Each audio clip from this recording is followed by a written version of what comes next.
दोस्तों, भगवान शिव के बारे में ऐसा कहा जाता है कि भगवान शिव त्रिलोक के आदि और अंत के देवता हैं, जिनके आगे दुनिया की सभी शक्तियाँ असफल हो जाती हैं।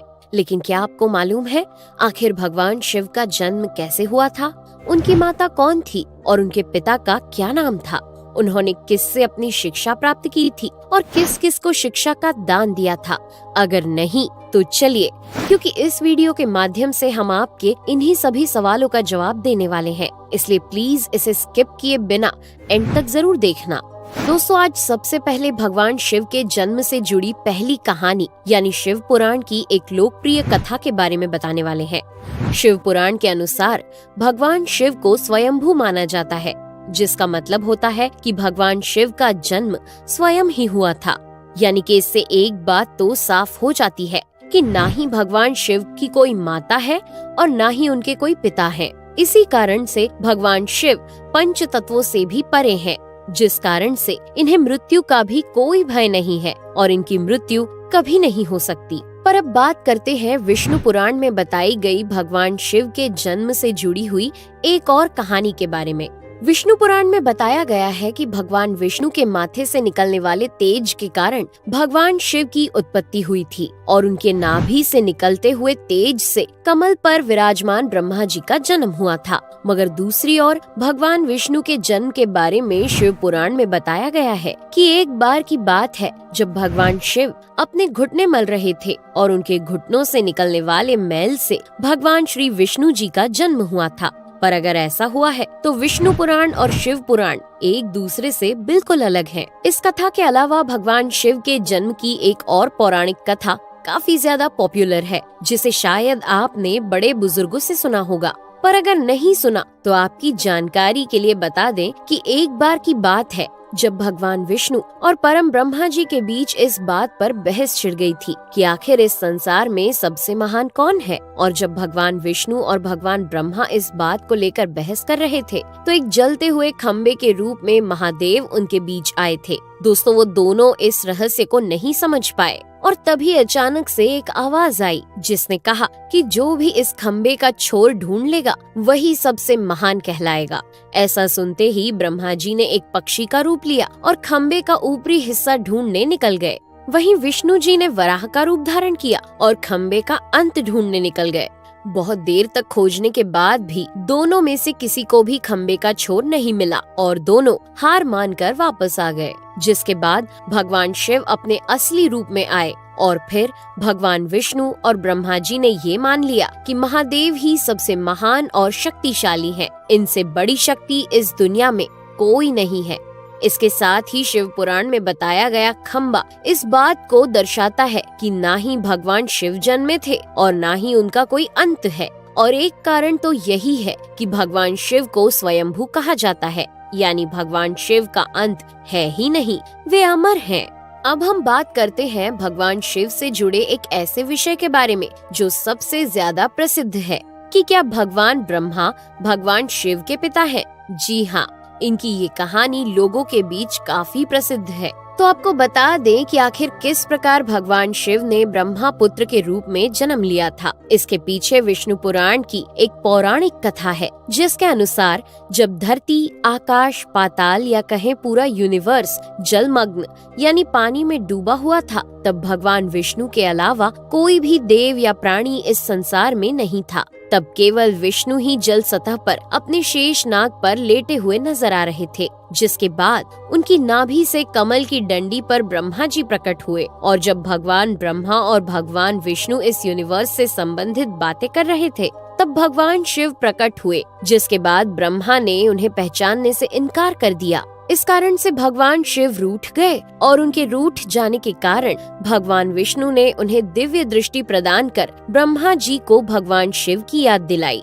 जिसके बाद भगवान ब्रह्मा को अपनी गलती का एहसास हुआ और शिव से क्षमा मांगते हुए उन्होंने उनसे अपने पुत्र रूप में पैदा होने का आशीर्वाद मांगा। जिस कारण से भगवान शिव ने भगवान ब्रह्मा की प्रार्थना को स्वीकार करते हुए उन्हें ये आशीर्वाद दे दिया। लेकिन इसके बाद जब भगवान ब्रह्मा ने इस सृष्टि की रचना शुरू की तो उन्हें एक बच्चे की जरूरत पड़ी और तब उन्हें भगवान शिव का आशीर्वाद ध्यान आया जिसके लिए भगवान ब्रह्मा ने तपस्या की और बालक के रूप में भगवान शिव उनकी गोद में रोते हुए प्रकट हुए।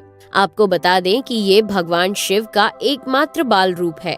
जब भगवान ब्रह्मा ने उनके रोने का कारण पूछा तो उन्होंने बताया कि उनका कोई नाम नहीं है। तब भगवान ब्रह्मा ने भगवान शिव का नाम रुद्र रख दिया, जिसका मतलब होता है रोने वाला। पर इसके बावजूद भी भगवान शिव चुप नहीं हुए, इसलिए ब्रह्मा ने उन्हें दूसरा नाम दिया।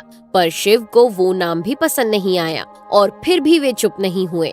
इस तरह शिव को चुप कराने के लिए भगवान ब्रह्मा ने भगवान शिव को 108 नाम दिए थे, जो रुद्र, शर्व, भाव, उग्र, भीम, पशुपति, ईशान और महादेव जैसे नाम थे। और शिव पुराण के अनुसार उनके ये नाम पृथ्वी पर लिखे गए थे। इसके बाद बात आती है श्रीमद् देवी महापुराण की। तो श्रीमद् देवी महापुराण में भगवान शिव की माता और पिता के बारे में बताया गया है। श्रीमद् देवी महापुराण के अनुसार देखा जाए तो एक बार जब भगवान नारद जी ने अपने पिता भगवान ब्रह्मा जी से पूछा कि सृष्टि का निर्माण किसने किया है, साथ ही भगवान विष्णु, भगवान शिव और आपके माता पिता कौन है, तब भगवान ब्रह्मा जी ने नारद जी को त्रिदेवों के जन्म के बारे में बताया। जो बताया वो वाकई चौंका देने वाली बात थी। दरअसल उन्होंने कहा कि देवी दुर्गा और शिव स्वरूप ब्रह्मा के योग से ब्रह्मा, विष्णु और महेश का जन्म हुआ था। यानी प्रकृति का रूप लिए माँ दुर्गा ही हम तीनों की माता है और ब्रह्मा यानी काल सदाशिव हमारे पिता है। इसके साथ ही श्रीमद् देवी महापुराण में भी भगवान विष्णु और भगवान ब्रह्मा के बीच हुए झगड़े की एक कहानी मिलती है, जिसके अनुसार एक बार श्री ब्रह्मा जी और विष्णु जी में झगड़ा हुआ और दोनों में बहस छिड़ी हुई थी। तब भगवान ब्रह्मा ने कहा कि सृष्टि को मैंने बनाया है और मैं ही प्रजापिता हूँ, जिसके जवाब में भगवान विष्णु जी ने कहा कि मैं आपका पिता हूँ, क्योंकि आप मेरी नाभि से निकले हुए कमल से पैदा हुए हैं। और धीरे धीरे कर ये बहस बढ़ती गई। दोस्तों, इसके बाद इन दोनों का झगड़ा सुनकर सदाशिव वहाँ पहुँचे और उन्होंने कहा कि पुत्रों, मैंने ही तुमको इस संसार को बनाने और इसे संभालने के केवल 2 काम दिए हैं। इसी प्रकार मैंने शंकर और रुद्र को संहार और तिरोगति के कार्य दिए हैं। इसके साथ ही उन्होंने कहा कि मेरे 5 मुख हैं। एक मुख से अकार, दूसरे मुख से उकार, तीसरे मुख से मुकार, चौथे मुख से बिंदु और 5वें मुख से नाद यानी कि शब्द प्रकट हुए हैं।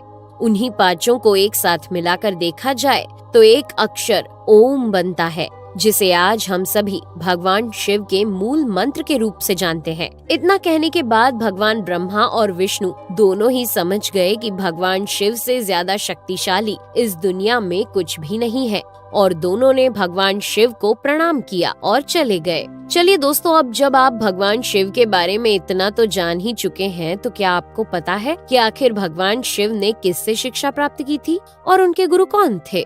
हम जानते हैं शायद ही इसका जवाब आप में से किसी को पता होगा, पर जिन्हें नहीं पता उन्हें बता दें कि भगवान शिव स्वयं इस संसार के गुरु माने जाते हैं, जिन्होंने इस संसार में गुरु शिष्य की परंपरा की शुरुआत की थी। लेकिन अगर सवाल आता है कि आखिर भगवान शिव किसके गुरु थे, तो आपको जरूर जान लेना चाहिए कि हिंदू धर्म के ग्रंथ कहते हैं कि ब्रह्मा जी और शिव जी इस संसार के सबसे पहले गुरु हैं, जिन्होंने गुरु शिष्य के इस रिश्ते की शुरुआत की थी। जहां भगवान ब्रह्मा ने अपने मानस पुत्रों को शिक्षा प्रदान की थी, वहीं भगवान शिव ने अपना ज्ञान केवल अपने 60 शिष्यों को दिया था। यानी भगवान शिव 60 शिष्यों के गुरु थे और वे जिन शिष्यों के गुरु थे उन्हें आज के समय में सप्त ऋषियों का दर्जा दिया गया है। तो दोस्तों, ये थे भगवान शिव के जन्म से जुड़े हुए कुछ फैक्ट्स, जो आपको कैसे लगे हमें कमेंट करके जरूर बताइए। साथ ही अगर आपको वीडियो पसंद आया हो तो इसे लाइक और चैनल को सब्सक्राइब करना बिल्कुल ना भूलें। धन्यवाद।